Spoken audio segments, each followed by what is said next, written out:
deputado. Eu cumprimento o Sr. Professor Daniel Serrão, já tive a oportunidade de o cumprimentar também ali fora.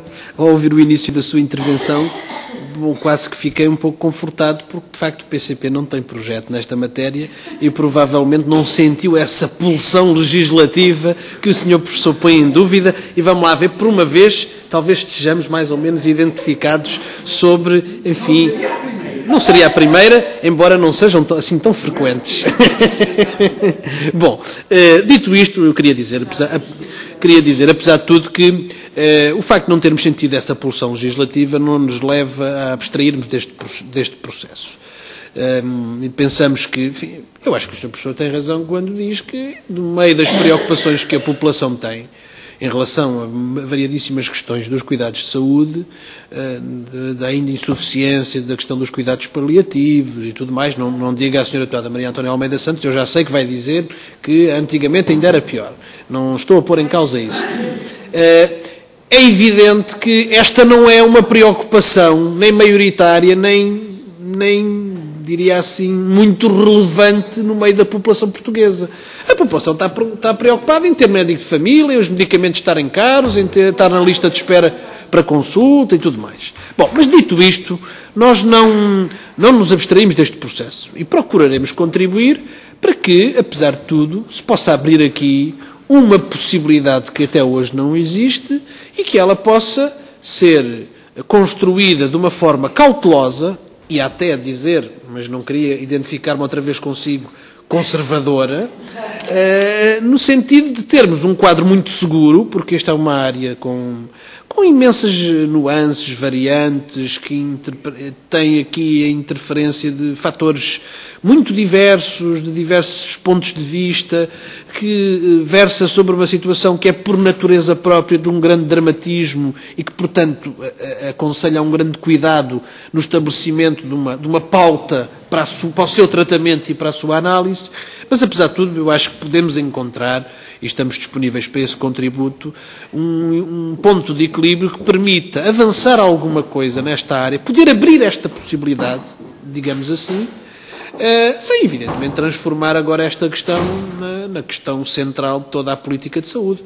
Aliás, se me permitem o comentário político, é natural que um partido que é a maioria parlamentar tenha uma grande apetência por suscitar este tipo de tema. É evidente que, enquanto se dá uma atenção mais focalizada neste tema, descansam um bocadinho outros temas mais complexos e em que, porventura, tenham mais dificuldades. Esta é uma leitura política que é totalmente legítima a fazer e não estou com isto a apoucar os projetos que estão apresentados, incluindo o do Partido Socialista.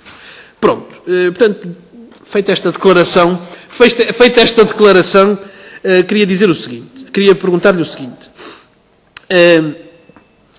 Pareceu-me que o Sr. Professor admite, admite a existência de procurador sem declaração antecipada de vontade. Pareceu-me que era esse o seu entendimento. E qual é a questão que eu lhe coloco?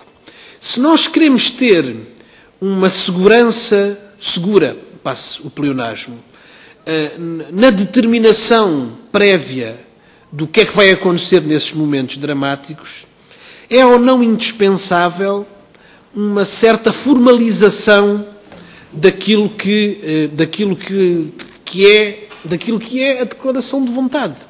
E se o facto de termos um procurador que não está sustentado numa declaração escrita, independentemente agora de haver formulário ou não é uma proteção reduzida em relação àquilo que seja a vontade da pessoa. Naturalmente, enfim, em condições normais, o procurador respeitará aquilo que lhe foi dito pelo representado. Mas nós precisamos fazer legislação sempre que não pense apenas nas situações normais, mas pense sobretudo nas situações anormais em que isso pode ser usado contra o interesse do próprio. E é aí que eu julgo que talvez fosse aconselhável não admitir aquilo que na prática seria uma declaração antecipada de vontade sem formalização do seu conteúdo. Naturalmente que o procurador será nomeado com requisitos formais, de acordo. Mas o seu mandato, não ficando formalizado e escrito, acaba por ter uma amplitude que pode não ser boa conselheira numa matéria desta importância. Mas, enfim, punha esta questão à sua consideração. Uma outra questão que eu penso que o Sr. Professor abordou muito bem, que eu já tenho dito isto aqui noutras audições, é que, vamos lá ver, imagine-se que há declaração antecipada de vontade, que há procurador, sempre, em todas as circunstâncias, terá de haver uma interpretação do profissional de saúde, quanto mais não seja para aplicar aquilo que está escrito ou dito, ou escrito e dito, àquela situação concreta. Porque nenhum formulário vai prever todas as situações. Até podia prever, por absurdo, mas nem isso será possível, todos os tipos de tratamento, intervenção ou ato de saúde. Mas nunca poderá prever todas as circunstâncias individuais de cada doente perante aqueles tratamentos, perante aquelas intervenções, perante aqueles atos de saúde. E, portanto, este ponto acho que tem que ser salientado, porque nunca haverá, e eu acho que é desejável que não haja, nenhum determinismo. Declaração mais procurador significa decisão automática do profissional. Há sempre uma necessidade de interpretação, porque depois, no final, quem toma a decisão de intervir ou não intervir é o profissional. Pronto. Portanto, isto leva-nos a uma outra questão, e com isto termino, que é saber como é que o Sr. Professor se nos explicitava que ideia tem acerca do caráter vinculativo ou não da declaração com ou sem procurador. Vamos agora simplificar.